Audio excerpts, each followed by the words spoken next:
ground rod installation is crucial for electrical safety and code compliance. Here's a guide covering installation during basement pours, without the basement, and general comments for code compliance.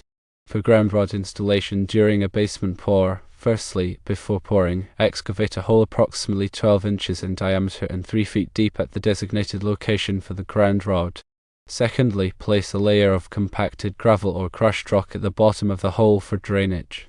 Thirdly, install the ground rod into the hole, ensuring that it is straight and vertical.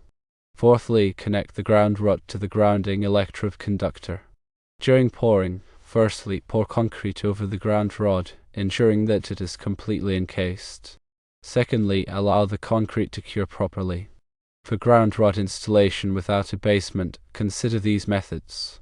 Firstly, mechanical driving involves using a pneumatic or hydraulic ground rod driver to drive the rod into the soil. Start with a smaller rod diameter and gradually increase the size as needed to penetrate the soil. Secondly, manual driving involves excavating a shallow pit around the desired location. Insert a pointed steel rod into the soil and pound it in with a sledgehammer. Attach the ground rod to the pointed rod and continue pounding it into the ground until the desired depth is reached.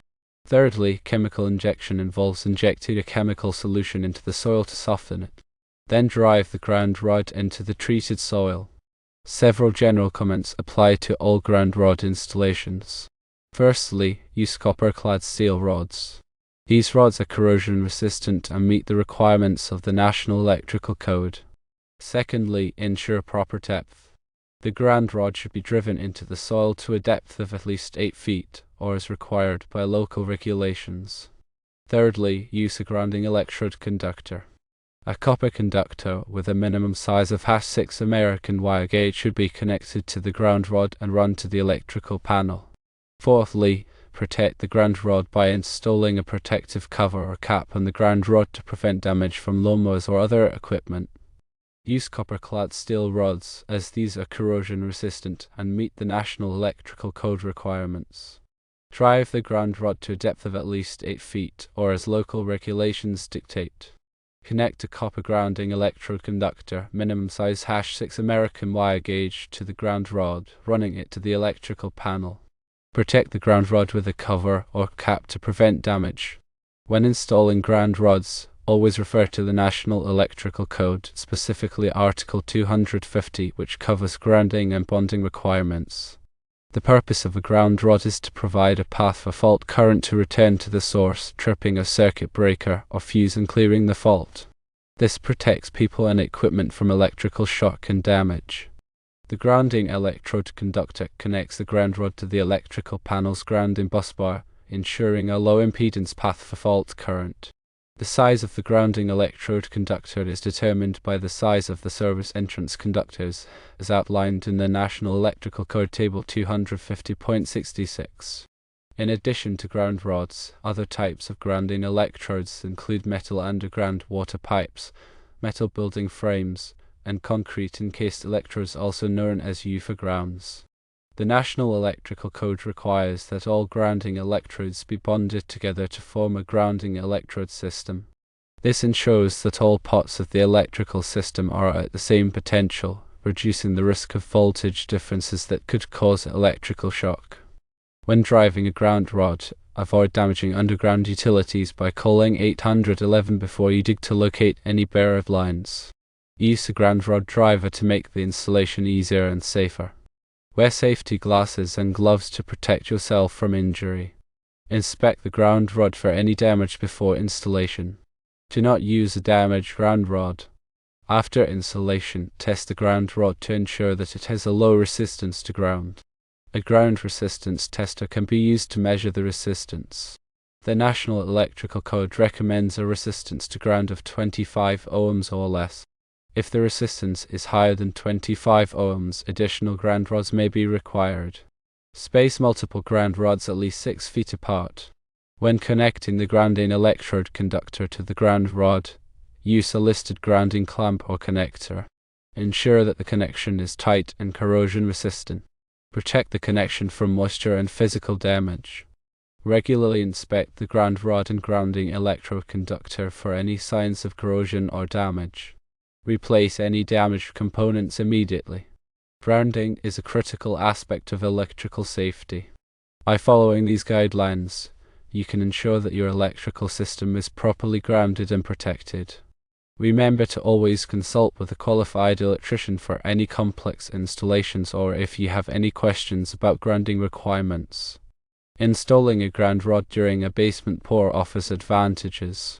The concrete encasement can provide additional protection against corrosion and physical damage. However, it is important to ensure that the ground rod is properly installed before the concrete is poured to avoid any issues later on. When installing a ground rod without a basement, consider the soil conditions.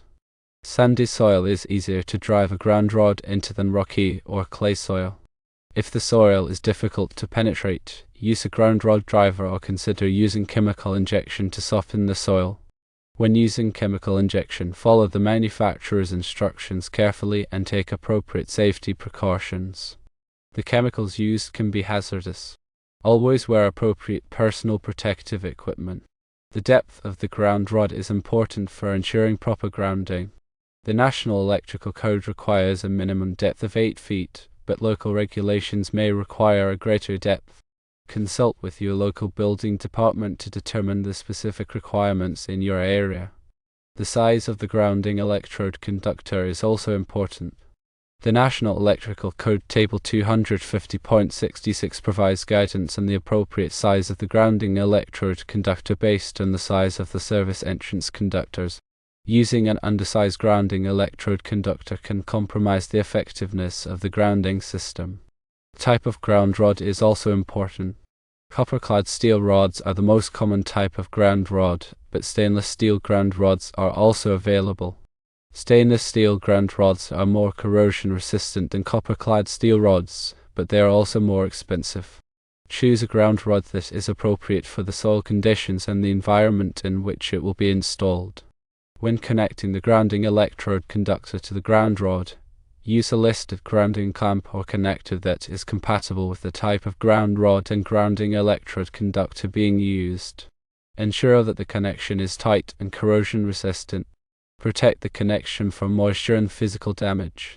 Regularly inspect the ground rod and grounding electrode conductor for any signs of corrosion or damage. Replace any damaged components immediately. Grounding is a critical aspect of electrical safety. By following these guidelines, you can ensure that your electrical system is properly grounded and protected. Always consult with a qualified electrician for any complex installations or if you have any questions about grounding requirements. Remember that the National Electrical Code is updated every 3 years, so it is important to stay up to date on the latest requirements.